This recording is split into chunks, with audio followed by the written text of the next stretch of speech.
Selamat siang Pak Greg dan teman-teman yang terkasih. Salam jumpa untuk kita semua. Pada kesempatan hari ini saya akan menjelaskan tentang kebenaran dalam perspektif filsafat serta aktualisasinya dalam menyaring berita. Apa itu kebenaran dan bagaimana kebenaran itu diaktualisasikan dalam suatu berita? Sebelum melanjutkan dalam materi pada hari ini, marilah kita awali dengan berdoa. Dalam nama Bapa dan Putra dan Roh Kudus. Amin. Allah Tritunggal yang Maha Kudus, Bapa, Putra dan Roh Kudus, di sini dan dimanapun kami berada saat ini, Engkau tak henti-hentinya selalu menyertai dan mendampingi kami. Ya Tuhan, pada kesempatan hari ini kami akan belajar bahasa Indonesia. Kiranya Engkau mengutus Roh Kudus-Mu sendiri agar kami mampu dapat menangkap materi yang telah kami pelajari pada hari ini dan yang akan kami bagikan kepada teman-teman. Kiranya Engkau sendiri yang mengutus Roh Kudus-Mu sehingga dalam pembelajaran hari ini dapat berjalan dengan lancar. Namamu kami puji Tuhan, kini dan sepanjang segala masa. Amin. Dalam nama Bapa dan Putra dan Roh Kudus. Amin. Oke, kita masuk dalam pembelajaran atau penjelasan tentang kebenaran dalam perspektif filsafat serta aktualisasinya dalam menyaring suatu berita. Saya mengambil dari Jurnal Filsafat Indonesia volume 4 tahun 2021 yang diberikan oleh Pak Greg. Jurnal ini dituliskan oleh M. Saiful Fadli dan Muhammad Lutfi Mustafa dan serta kawan-kawan. Mengapa kita harus memahami tentang kebenaran ini dalam mewartakan suatu berita? Bahwa gambaran umum sosial masyarakat Indonesia dalam menerima kabar berita mengandung dua kemungkinan, yaitu adanya berita benar atau berita dusta atau hoax, atau bisa dikatakan berita yang belum tentu pasti. Maka hal ini kita diajak untuk bagaimana bisa untuk dapat melihat kebenaran suatu berita itu.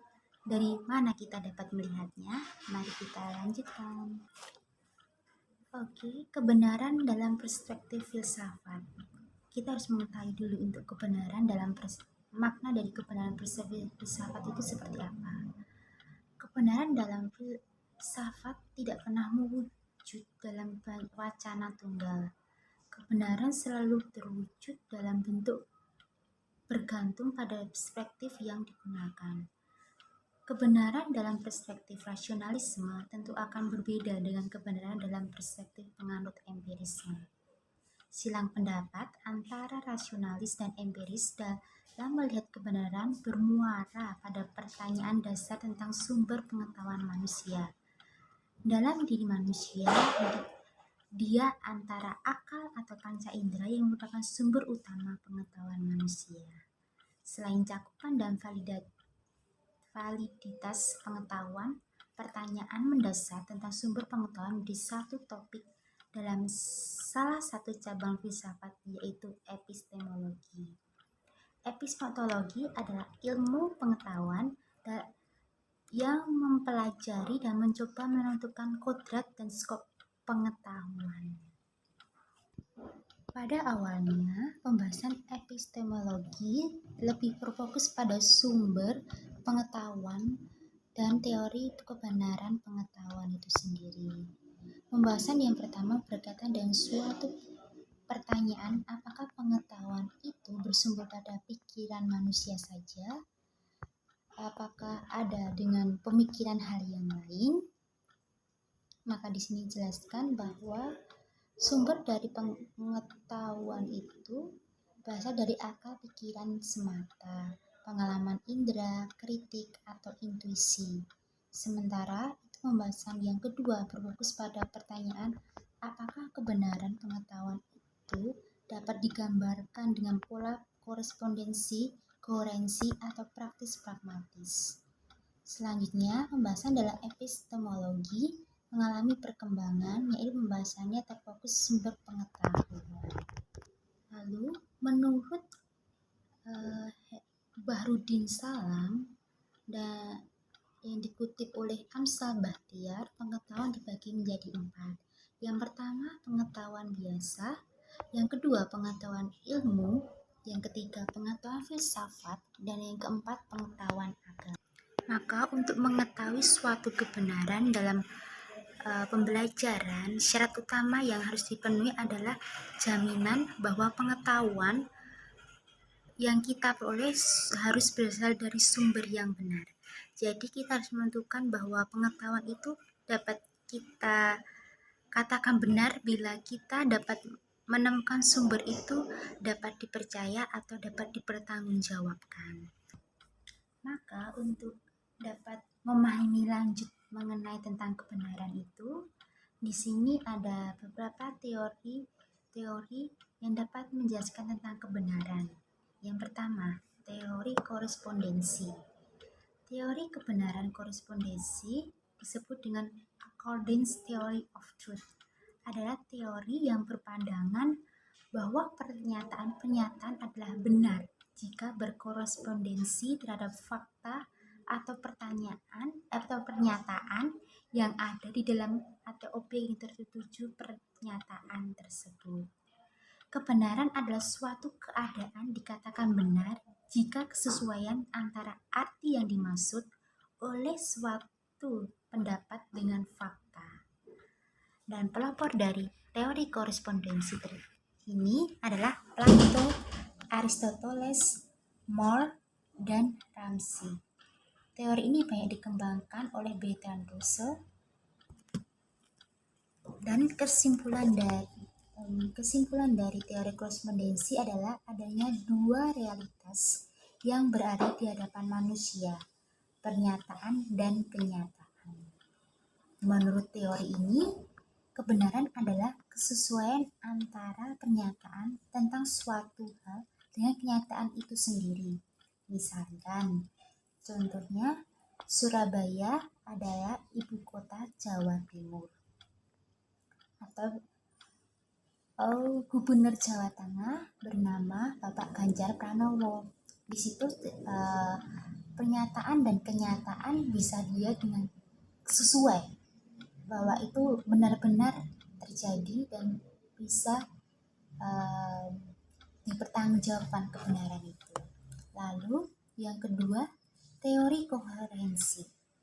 Menurut teori koherensi, sebuah pernyataan bisa dianggap benar hanya jika pernyataan itu koheren atau tidak bertentangan dengan pernyataan sebelumnya yang sudah terbukti benar.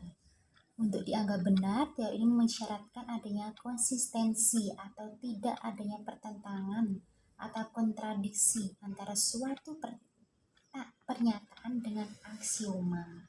Karena itulah teori koherensi dikenal sebagai teori konsistensi. Contohnya, matahari terbit dari sebelah timur dan terbenam sebelah barat. Hal itu sudah tidak asing lagi atau tidak perlu diuji coba harus menunggu di pagi hari. Tetapi hal itu telah terjadi setiap harinya. Maka secara faktual bahwa memang matahari terbit dari sebelah timur dan terbenam ke sebelah barat. Perbedaan teori koherensi dan korespondensi terletak pada dasar pembuktian kebenaran.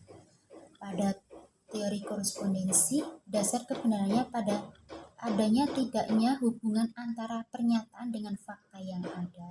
Sedangkan teori koherensi, pembuktian terletak pada ada tidaknya konsistensi antara pernyataan dan postulat. Contoh lainnya, seorang memberi pernyataan bahwa di dalam alun-alun kota terdapat ekor hiu yang masih hidup. Itu menurut teori koherensi.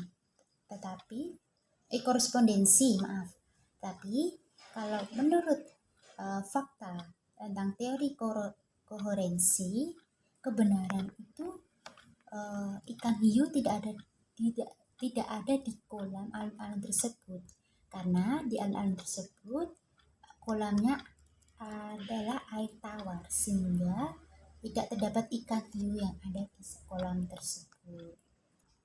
Lalu yang ketiga adanya teori pragmatis. Di sini apa itu teori pragmatis? Yaitu meletakkan dasar kebenaran pada manfaat praktis dalam memecahkan persoalan hidup. Teori ini muncul sebagai kritik terhadap kaum positivis yang menganggap pernyataan metafisik sebagai pernyataan yang tidak bermakna atau meaningless karena ia tidak memiliki dasar faktual di dunia empiris.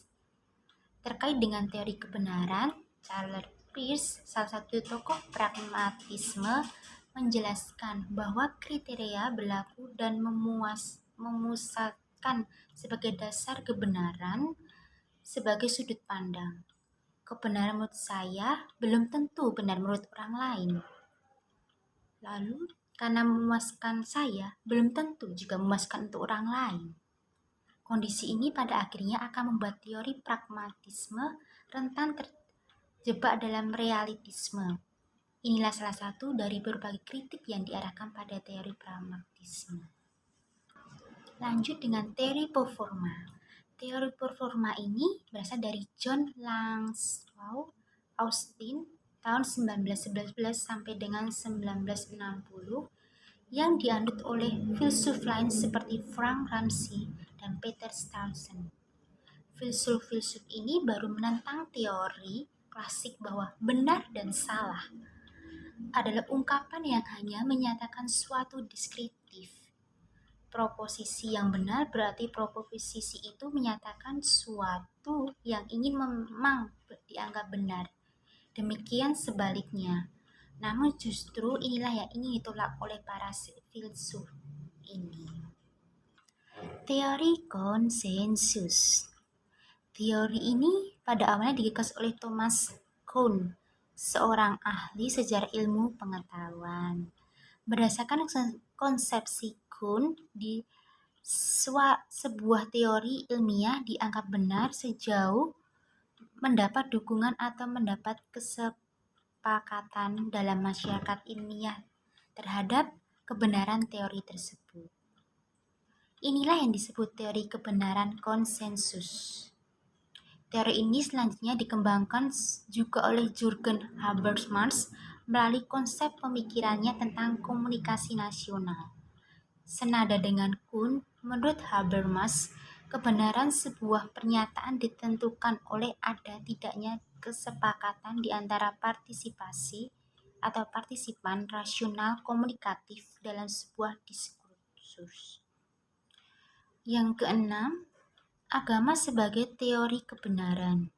Pada hakikatnya, manusia hidup di dunia ini adalah sebagai makhluk yang suka mencari kebenaran.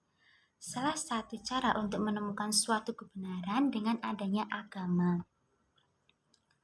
Agama dengan karakteristiknya sendiri memberikan jawaban tentang segala persoalan asasi yang dipertanyakan manusia, baik itu alam, manusia sendiri, maupun tentang Tuhan.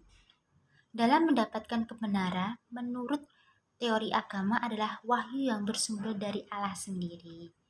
Manusia dalam mencari kebenaran dan menentukan kebenaran dalam agama dengan cara mempertanyakan atau mencari jawaban sebagai masalah kepada kitab suci. Dengan demikian, suatu hal dianggap benar apabila sesuai dengan ajaran agama atau wahyu sebagai penentu kebenaran mutlak. Lain dengan kebenaran itu kita aktualisasikan dalam berita. Itu bagaimana? Marilah kita lanjut dengan penjelasan berikut ini. Aktualisasi adalah seperti ini maksudnya. Yang pertama, teori korespondensi misalnya bisa diterapkan selama objek kebenaran bersifat faktual atau bisa diakses secara langsung melalui panca indera. Jadi, ini bisa kita lihat langsung dengan panca indera kita sendiri, dengan mata, sehingga kebenaran itu sungguh-sungguh terjadi. Nah, jika tidak bisa diakses langsung, masih terdapat opsi teori kebenaran lain yang bisa diterapkan.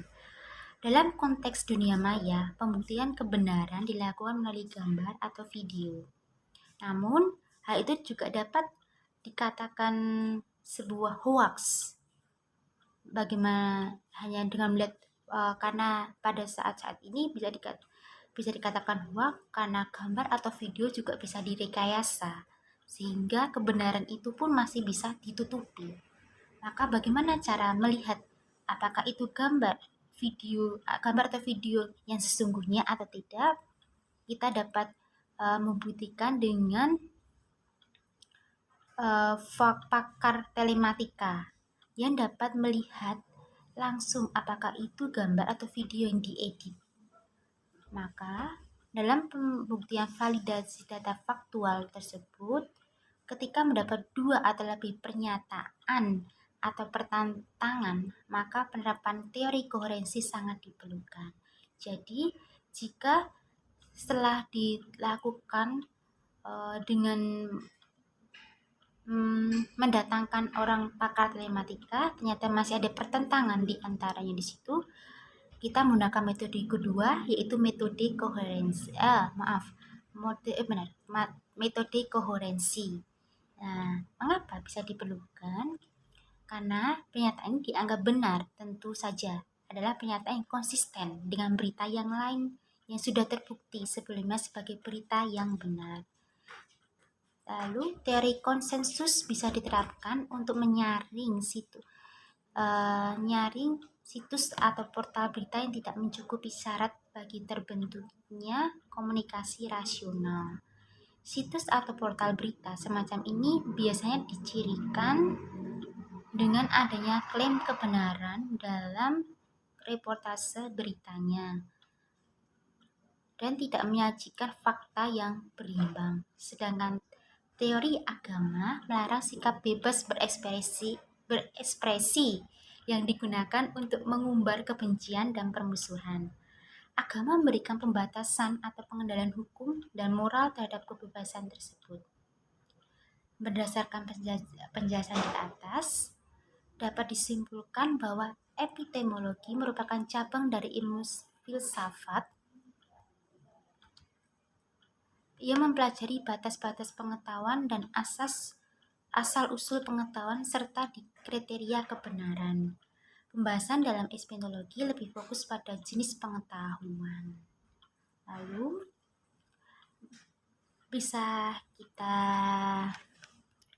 dapat kita tahu tentang kebenaran pengetahuan karena digambarkan dalam teori-teori seperti korespondensi, koherensi, pragmatis, performatif, konsensus, dan agama.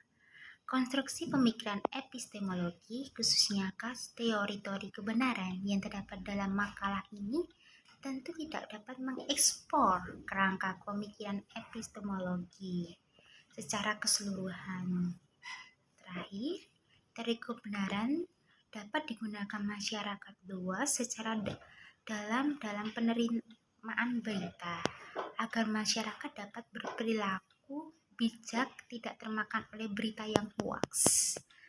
Maka di sini kita diajak untuk bagaimana kita bijak dalam melihat suatu berita.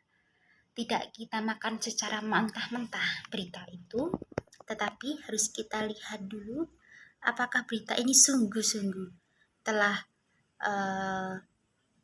diuji kebenarannya atau sebuah hoax yang terkadang membuat risau di antara masyarakat.